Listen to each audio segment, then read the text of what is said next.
आपका प्रिय भारत पर। तो बिहार की कई विधानसभा सीटों के साथ अब हम पहुंच चुके हैं पूर्णिया, वो इलाका जो माना जाता है कि अच्छा खासा यहाँ मुस्लिमों का वोट है, जो आरजेडी और कहीं ना कहीं ओवैसी के बीच में 2020 में बटा था। सीमांचल की कई सीटों पर ओवैसी ने बड़ी मजबूती के साथ चुनाव लड़ा था। आज हम एक ऐसी ही विधानसभा सीट की बात करने जा रहे हैं जहां एआईएमआईएम के मौजूदा विधायक हैं, जी हाँ, अख्तरुल ईमान। और वैसे ये इकलौते बचे हैं फिलहाल ओवैसी की पार्टी के जो प्रदेश अध्यक्ष भी है मौजूदा। लेकिन अब इस सीट का क्या समीकरण होगा, क्या वापिस से यहाँ अख्तरुल ईमान चुनाव लड़ने जा रहे हैं, आरजेडी यहाँ किसको टिकट देगी, साथ ही साथ सवाल ये है कि यहाँ एनडीए की तरफ से कौन चुनाव लड़ेगा, बीजेपी, जदयू या फिर चिराग पासवान, किसके हिस्से ये सीट जाएगी। कई उम्मीदवारों के नामों की चर्चा इस वक्त हो रही है। प्रदीप सर हमारे साथ जुड़े हुए हैं। सर, अमौर काफी महत्वपूर्ण सीट मानी जाती है और इस सीट पर कहीं ना कहीं ओवैसी की कहीं ना कहीं इमेज भी लगी हुई है, क्योंकि इकलौते अख्तरुल ईमान है जिन्होंने ओवैसी को नहीं छोड़ा है। इस सीट का क्या समीकरण इस वक्त आप देख पा रहे हैं? अर्पिता, अमौर विधानसभा सीट पर ये लोकसभा क्षेत्र इसमें किशनगंज में आता है अमौर। ठीक है, जिला भले ही पूर्णिया है, लेकिन जब संसदीय चुनाव होता है, लोकसभा में चुनाव होता है, तो ये किशनगंज लोकसभा सीट के अंदर आता है, जहां तक मुझे अनुमान है शायद। ठीक है, और यहाँ से 2020 में विधानसभा चुनाव जीते थे अख्तरुल ईमान, जो कि एआईएमआईएम के प्रदेश के अध्यक्ष भी है। 5 विधायक जीते थे, 4 लोग चले गए थे आरजेडी में, एक केवल बचे हुए हैं। और ये अख्तरुल ईमान, आपको याद होगा 2014 का लोकसभा चुनाव, 2014 के लोकसभा चुनाव में किशनगंज से इनको जनता दल यू के टिकट मिला था। लेकिन बीच चुनाव में, मतलब नामांकन के बाद, जब नामांकन वापस लेने का डेट खत्म हो गया, चुनाव से लगभग 1 सप्ताह पहले इन्होंने घोषणा कर दिया एकाएक कि मैं चुनाव नहीं लड़ूंगा, और अब अपना समर्थन ये कांग्रेस पार्टी के असरारुल हक, मौलाना असरारुल हक के समर्थन में अपनी उम्मीदवारी वापस ले ली थी। ठीक है, मतलब जदयू जब अकेले चुनाव लड़ रही थी 2014 का लोकसभा चुनाव, उस लोकसभा चुनाव की कहानी मैं बता रहा हूं। क्यों बता रहा हूं? इसलिए कि आप समझने का प्रयास कीजिए कि अख्तरुल ईमान का माइंडसेट क्या है और किस प्रकार की राजनीति वो करते हैं। वो इसीलिए अपनी उम्मीदवारी वापस ले लिए थे कि जिससे कि कांग्रेस का उम्मीदवार वहां चुनाव ना हार जाए और वहां बीजेपी के लोग चुनाव जीत ना जाए। मतलब मुसलमान वोट बटेगा तो बीजेपी जीत सकती है चुनाव किशनगंज में। इसीलिए अख्तरुल ईमान ने अपनी उम्मीदवारी वापस ले ली थी कांग्रेस पार्टी के समर्थन में। ये अख्तरुल ईमान की पहचान है। अब आइए अमौर में, अमौर विधानसभा सीट पर 2015 के चुनाव में वहां जनता दल कांग्रेस पार्टी के एमएलए हुआ करते थे अब्दुल जलील मस्तान। ठीक है, 2015 में। ठीक है, और 2020 में इन्होंने सबा जफर को हराया। सबा जफर भी लगातार 3 बार से चुनाव लड़ते आ रहे हैं। 2010 में अमौर विधानसभा सीट से वो चुनाव बीजेपी के टिकट पर जीत गए थे, मैं बता रहा हूं।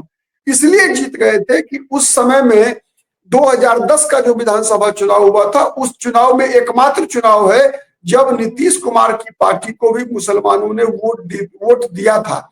नीतीश कुमार 2005 से 10 का जो शासनकाल था नीतीश कुमार का, उस शासनकाल में सुशासन बाबू के रूप में जो नीतीश कुमार की उपलब्धियां थी, उसके कारण मुसलमान भी उनको वोट दिया करते थे, भले ही वो बीजेपी के साथ थे। उतना ही नहीं, जब मैं कई बार कह चुका हूं कि लालू यादव की तुलना में, राबड़ी देवी की सरकार की तुलना में नीतीश कुमार ने कम से कम 10 गुना काम किया है मुसलमानों के लिए। तो उसका सबसे बड़ा सबूत क्या है कि जितने भी कब्रिस्तान है पूरे बिहार में, सबकी चारदीवारी करवाई नीतीश कुमार ने अपन बिहार सरकार के खर्चे पे। आप अनुमान लगा लीजिए कितना बड़ा काम नीतीश कुमार ने किया। आज अब वक्फ बोर्ड का मामला चल रहा है, जमीन पर कब्जा का मामला आ रहा है, तो नीतीश कुमार बीजेपी के साथ है। लेकिन सबसे ज्यादा फायदा अगर किसी ने पहुंचाया है वक्फ बोर्ड को, तो वो चेहरा नीतीश कुमार है। और यही कारण था वहां अमौर में बीजेपी सब जीती थी। सबा जफर 2010 का विधानसभा चुनाव तो बीजेपी अपने बल पे नहीं जीती थी, क्योंकि हिंदुओं का वोट ही वहां नहीं है ज्यादा। बीजेपी के सबा जफर की जो जीत हुई थी ना, वो नीतीश कुमार के कारण हुई थी अमौर में। ठीक है, फिर 15 में क्या हुआ? 15 में 2015 के विधानसभा चुनाव में जदयू अलग हो गई बीजेपी से। बीजेपी से अलग हो गई तो बीजेपी के सबा जफर जो है चारों खाने चित हो गए, चुनाव हार गए। अब्दुल जलील मस्तान कांग्रेस पार्टी के उम्मीदवार 2015 में चुनाव जीत गए थे और सबा जफर को मात्र 48,000 वोट मिला था। 53,000 वोट से हारे थे सबा जफर। अनुमान लगा लीजिए, सिटिंग एमएलए 53,000 वोट से हारा था वहां पर 2015 के विधानसभा चुनाव। तो ये अमौर का कि जमीनी स्थिति है। जो अमौर में चुनाव होते रहे बड़े दिलचस्प होते रहे हैं, और 2020 का भी देखिए चुनाव दिलचस्प रहा, 15 का भी और 10 का भी। अब देखिए 25 की बारी है। हर लोग यही जानना चाहते हैं, सभी की नजर इसी पर है कि अब अमौर से क्या अख्तरुल ईमान दोबारा से AIMIM के कैंडिडेट होंगे, दूसरा आरजेडी की तरफ से उम्मीदवारी किसको मिल सकती है, और तीसरा सवाल ये है कि यहाँ जो मुख्य मुकाबला है वो किसके बीच आप देखते हैं? क्या यहाँ मुकाबले में महागठबंधन वर्सेस एनडीए होगा या फिर ओवैसी वर्सेस महागठबंधन होगा? किसके बीच आप मुकाबला देख रहे हैं? देखिए, अभी तक का जो स्थिति है उसके अनुसार तो त्रिकोणीय मुकाबला होगा वहां, इस बात में कहीं कोई शक नहीं है। ठीक है, एक नंबर 1 जो क्लियर चीजें हैं वो मैं बता रहा हूं। ठीक है, क्लियर है नंबर 1 कि मुकाबला त्रिकोणीय होगा। एनडीए,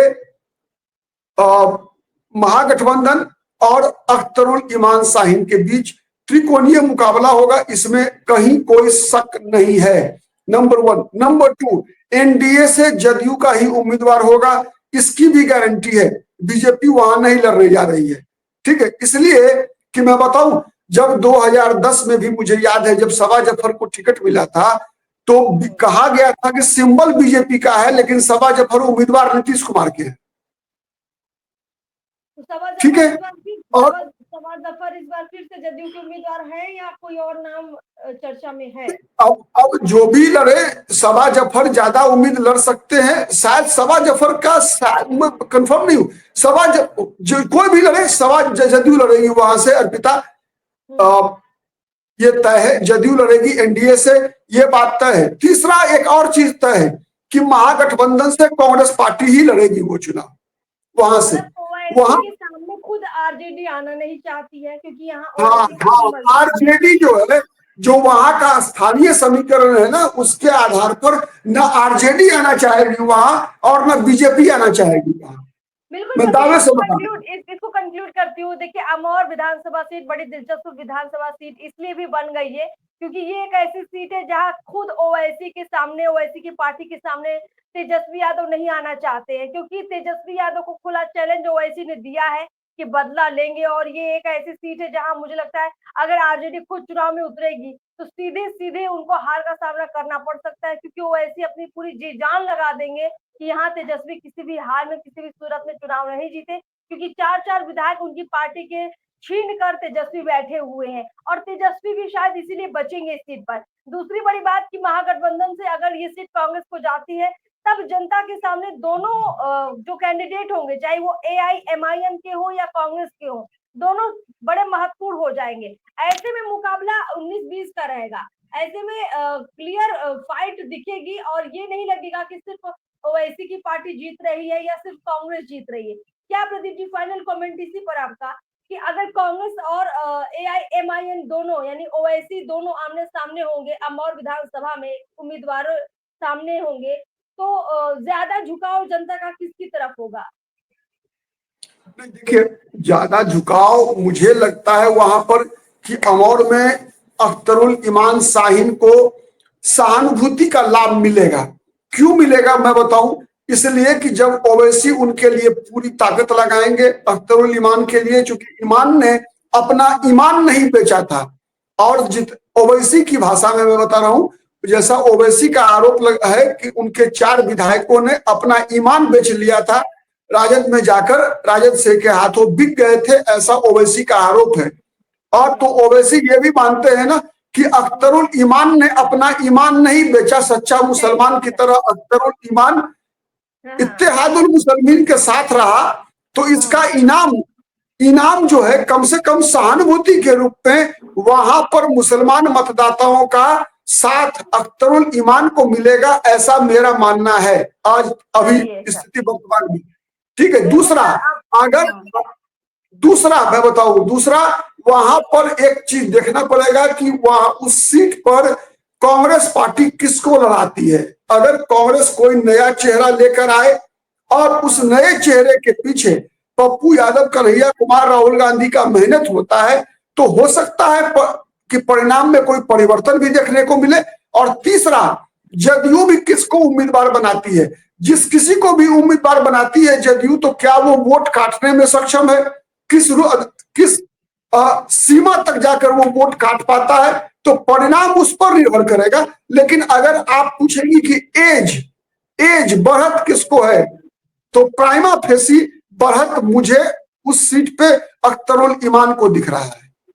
चलिए सर, अख्तरुल ईमान अमौर को बचाने में सक्षम हो सकते हैं, अमौर की जनता उन्हीं को ज्यादा समर्थन दे सकती है, ऐसी तस्वीर फिलहाल दिख रही है। हालांकि चुनाव नजदीक आते आते हो सकता है कि समीकरण कुछ अलग हो जाए, बदल जाए, लेकिन फिलहाल तस्वीर ऐसी है। चलिए सर, बहुत बहुत शुक्रिया इस सीट पर तमाम जानकारी आपने दी। आगे भी इस सीट पर जब उम्मीदवार फाइनल हो जाएंगे तब हम चर्चा करेंगे कि कौन कितने पानी में है और किसकी क्या ताकत है।